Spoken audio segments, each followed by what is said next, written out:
সেই গঙ্গার ঘাটে মেয়েটিকে জলের ওপর ভাসতে বা জঙ্গলের গাছে ঝুলে থাকতে দেখত। মহালয়ার দিন চারিদিকে একটা পবিত্রতার আবহ। নিমাই গ্রামের এক প্রখ্যাত পুরোহিত। প্রতিবার সে মহালয়ার দিন গঙ্গার ঘাটে তর্পণ করতে যায়, কিন্তু কেউ জানতো না এবার তার জন্য অপেক্ষা করছিল এক ভয়ানক অভিজ্ঞতা। নিমাই গ্রাম থেকে কিছুটা দূরে সুনসান একটি গঙ্গার ঘাটে তার পূজার্চনার সমস্ত কাজ করতে যেতেন। সেখানে লোকজন কম যাওয়ায় শান্তি মনে তার পূজার্চনার ক্রিয়াকলাপ করতেন। তাদের গ্রামে আরও একটি ঘাট ছিল, সেখানেই বেশিরভাগ মানুষ যেত। এবারে গঙ্গার ঘাটে তেমন লোকজনের আনাগোনা নেই। সন্ধ্যা, ভোর এবং রাত তিনটে সময় যেন এক ভয়ঙ্কর নিস্তব্ধতা চারিপাশে ঘিরে থাকত। কিন্তু নিমাই ভয় পাওয়ার পাত্র ছিল না, তাই সে ওই গঙ্গার ঘাটটিতেই যেত। ওই গঙ্গার ঘাটে 1 বছর আগেও অনেক লোক যেত, কিন্তু আগের বার মহালয়ার গভীর রাতে সেদিকের এক জঙ্গলে এক তরুণীর গলায় ফাঁস দেওয়া অবস্থায় লাশ পাওয়া যায়।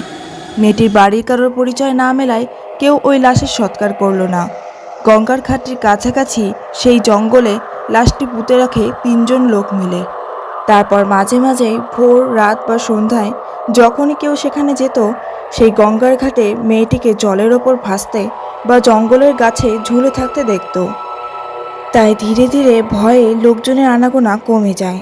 যখন এই ঘটনাটি ঘটে তখন নিমাই গ্রামে ছিল না, কোনো এক কাজে গ্রামের বাইরে ছিল। গ্রামে ফিরে ঘটনাটি জানার পর যখন শুনে যে মেয়েটির সৎকার না করে সেই জঙ্গলে পুঁতে রাখা হয়, সে রেগে যায় এবং দুঃখও পায়। নিমাই যখনই সেই ঘাটটিতে যেত, কিছু কখনো দেখতে পেত না অস্বাভাবিক। সে তার কাজ শেষ করে স্বাভাবিকভাবে শান্ত মনে ফিরে আসত। এই করে আরও 1 বছর কেটে যায়। আবার মহালয়ার দিন এগিয়ে আসে। গ্রামের কিছু মানুষদের সাথে গল্প করার সময় নিমাইকে একজন লোক বলল, দেখো, কাল কিন্তু মহালয়া, তুমি ওই অত ভোরবেলা করে যেও না সেই গঙ্গার ঘাটে।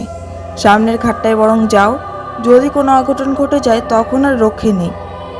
নিমাই বলে, আরে না না, চিন্তার কিছু নেই, এতদিন যখন কিছু দেখলাম না, আর কিছু হবে না। পরদিন মহালয়ার ভোরে নিমাই রওনা দেয় সেই গঙ্গার উদ্দেশ্যে। মহালয়ার ভোর, চারিদিকে আলাদাই আমেজ, শুধু আকাশের এক কোণে কিছুটা মেঘ জমে আছে। বৃষ্টি হবে না ভেবে নিমাই সেখানে প্রবেশ করতে শুরু করে। সেই জায়গায় প্রবেশ করার পর কালো মেঘ যেন সারাটা আকাশ জুড়ে ছেয়ে যায় এবং আরও অন্ধকারাচ্ছন্ন করে দেয়। তবুও নিমাই ভাবে তাড়াতাড়ি তর্পণ করেই বাড়ির উদ্দেশ্যে রওনা দেবে। ঘাটে পৌঁছে নিমাইয়ের হঠাৎ জঙ্গলের দিকের কাছাকাছি এক জলের কোণায় চোখ যায়।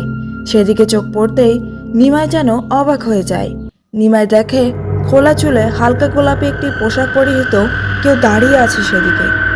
জলের ওপর সে কিভাবে দাঁড়িয়ে আছে দেখতে পায়ের দিকে তাকাতেই দেখে মেয়েটির পা দেখা যাচ্ছে না এবং সে জলের ওপর ভাসছে। ভালোভাবে তাকাতেই দেখে সেখানে আর কিছু নেই। এরপর উনি ওনার কাজ শেষ করে যখনই জঙ্গলের ধার দিয়ে যাচ্ছিল তখন দেখে গাছের পাতার আড়ালে আবার একটি গোলাপি পোশাক দেখা যাচ্ছে। সেদিকে এগিয়ে যেতেই যেন তার চোখ দুটো বড় বড় হয়ে যায়।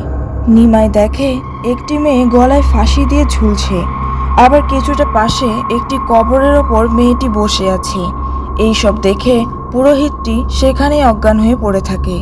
প্রায় দুপুর নাগাদ গ্রামের কিছু মানুষ খোঁজ পেয়ে ধরাধরি করে তাকে বাড়িতে নিয়ে আসে। ইনি এরপর হুঁশ ফিরতেই তার সাথে ঘটা ঘটনাটি জানায়। এরপর শ্রাদ্ধ শান্তির একটি ব্যবস্থার কথা জানায়।